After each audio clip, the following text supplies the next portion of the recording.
नमस्कार दोस्तों, आप लोगों को आने वाला नया वर्ष 2024 की ढेरों शुभकामनाएं। क्या मुंह के सारे छाले कैंसर ही होते हैं या वो कैंसर में परिवर्तित हो सकते हैं?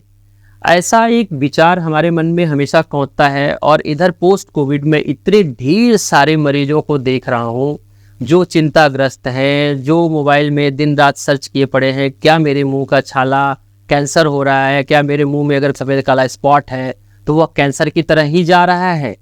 दोस्तों, मैं doctor CD Dwivedi, director Amrit dental and maxillofacial clinic, Sundarpur, Varanasi. और आज का जो मेरा टॉपिक है वो मुंह के छाले और प्री कैंसरस लेजन और उनके ट्रीटमेंट, उनके इलाज, मैं उसी के बारे में बात करना चाहूँगा आप लोगों से। आप लोगों से एक निवेदन भी है कि अगर आपको कभी किसी तरह का मौका मिले, मुंह, दंत या जबड़ा से संबंधित कोई भी बीमारी हो, तो एक बार आप अवश्य doctor CD Dwivedi, doctor Shweta Dwivedi जो कि अमृत डेंटल मैग्निलोफेशियल क्लिनिक के डायरेक्टर हैं, आप उनसे मिलें। क्लिनिक की सुविधाएं, व्यवस्था, यहाँ का सैनिटाइजेशन, स्टरलाइजेशन, ढेर सारे जो मॉडर्न फैसिलिटीज़ हैं, बिल्कुल अल्ट्रा मॉडर्न फैसिलिटीज से सुसज्जित यह क्लिनिक है। एक बार ज़रूर विजिट करें और वहाँ पे उपलब्ध सुविधाओं का लाभ उठाएं और अपनी जितनी भी मुंह या दंत रोगों से संबंधित समस्याएं हैं उसके बारे में आपके मन में जो भी क्वेरी है, जो भी जिज्ञासा हैं, उनको शांत करिए।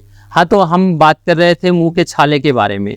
तो दोस्तों, मुंह में छाले कई तरह के होते हैं। एक तो बहुत ही कॉमन होता है कि जो हम आजकल की हमारी लाइफ है, स्ट्रेस के दौर से गुजर रहे हैं, हमारे पास बहुत ढेर सारे पेशेंट हैं जो मुंह के छालों की शिकायत लेके आते हैं, लेकिन सारे छाले कैंसर ही नहीं होते हैं। बहुत कॉमन तो ऑफ्थस अल्सर होता है, जो जनरली हमारे अंदर एक कहावत होती है कि आपका 3 से 7 दिन तक वो ठीक हो जाता है अपने आप ही, या फिर कुछ हल्के से मेडिकेशन से सिम्टोमेटिक हम रिलीफ देते हैं।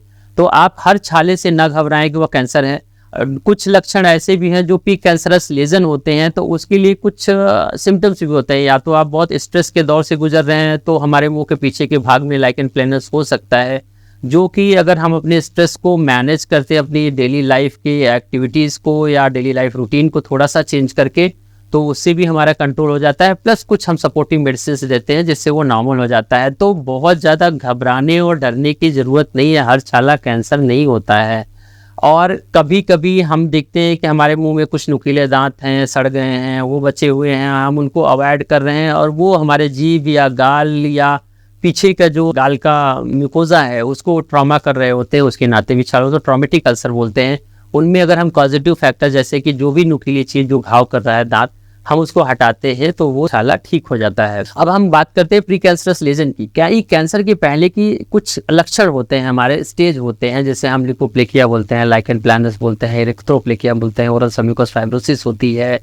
तो ये सारी बीमारियां हैं। इनके भी है लक्षण कि भाई अगर कोई पेशेंट है जो निकोटीन च्यूइंग है किसी भी फॉर्म में ले रहा है, चाहे वो स्मोकिंग कर रहा है, चाहे वो सिर्फ खैनी खा रहा है, कुछ भी यूज़ कर रहा है, तो उस फॉर्म में कर रहा है, तो उस हैबिट को ब्रेक करके कुछ सपोर्टिव मेडिकेशंस, कुछ ऑइंटमेंट आते हैं, हम लगाते हैं और उनको भी क्योर किया जा सकता है। या माउथ ओपनिंग घट गई है तो उसको भी बढ़ाने के ढेर सारे तरीके आजकल अवेलेबल हैं जो पेशेंट में अप्लाई करते हैं और पेशेंट ठीक हो जाते हैं। और स्ट्रेस एक बहुत बड़ा कारक है प्री कैंसरस लेजन के डेवलप होने और प्री कैंसरस से कैंसर में तब्दील होने का। हमारे किसी भी कैंसर होने के 6 यस कॉजेज होते हैं, उसमें स्ट्रेस अभी भी टॉप पे है। बाकी हम स्मोकिंग है, स्निफ जो खैनी हम खाते हैं, स्पिरिट दारू लोग पीते हैं, अल्कोहल पीते हैं, सनबर्न बहुत ज़्यादा धूप में जो रहते हैं उनको, या फिर शार्प टीथ है। मैंने मरीज को बहुत ढेर सारी विधाओं में भटकते हुए मैंने मेडिकल साइंस के देखा है। उनको एग्जैक्टली पता ही नहीं होता है कि इस चीज़ के डॉक्टर कौन है और जाना कहाँ चाहिए और उनका सही ट्रीटमेंट क्या है। तो दोस्तों, इसको छाले को बढ़ाने से या अपनी सेल्फ डायग्नोसिस क्रिएट करके और डिप्रेशन में जाने से अच्छा है कि आप कहीं पे भी किसी भी मैग्निलोफेशियल सर्जन से मिले, अपनी समुचित डायग्नोसिस कराएं, टाइम से इलाज कराएं। वैसे भी है कि समय से अगर आपका निदान होता है तो इलाज 100% संभव है। बाकी हम दंत चिकित्सा की और विधाओं के बारे में बात करेंगे कि हमारे मुंह में दांत नहीं है तो हम फिक्स दांत कैसे पाएं, या किस एज तक हमें दांत लग सकता है। तो ऐसे ही कोई एज बाउंड नहीं है, कुछ भी नहीं है। किसी भी एज में बोन की कोई भी कंडीशन है अब इम्प्लांट की ढेर सारी नई नई विधाएं आ चुकी हैं, जैसे कार्टिकोवेशल इम्प्लांट है जिसमें आपके बोन एकदम गल गई हो तो भी, बोन हड्डी ना हो तो भी हम इम्प्लांट लगा सकते हैं, वो भी 3 से 4 दिनों के अंदर। और जिनकी बोन अच्छी है उनको हम कन्वेंशनल इम्प्लांट के थ्रू व इम्प्लांट सपोर्टेड पूरा फिक्स दांत लगा सकते हैं। किसी भी प्रोसीजर में कोई भी पेन नहीं होता, पेशेंट को जरा सा भी डिस्कम्फर्ट नहीं होता। जॉ की कोई भी सर्जरी जो कि मैं रेगुलर करता ही रहता है, जॉ का ट्यूमर हो, जॉ में कोई फ्रैक्चर हो, कहीं रसौली बनी हो, अकलदाड़ फंसा हो या तालू में ट्यूमर हो, वो सारा सर्जरी हम आराम से यही चेयर साइड सुन करके इंजेक्शन लगाते हैं। ना पेशेंट को इंजेक्शन में पेन होता है, ना ही किसी सर्जरी में कोई दर्द होता है, और पोस्ट ऑफ रिकवरी भी बहुत ही अच्छी होती है दोस्तों। तो कोई चिंता करने की बात नहीं, आप किसी भी एज में हो, किसी भी बोन की कंडीशन में हो, आपको आपकी स्माइल वापस करने की पूरी जिम्मेदारी अमृत डेंटल एंड मैक्सिलोफेशियल क्लिनिक की है।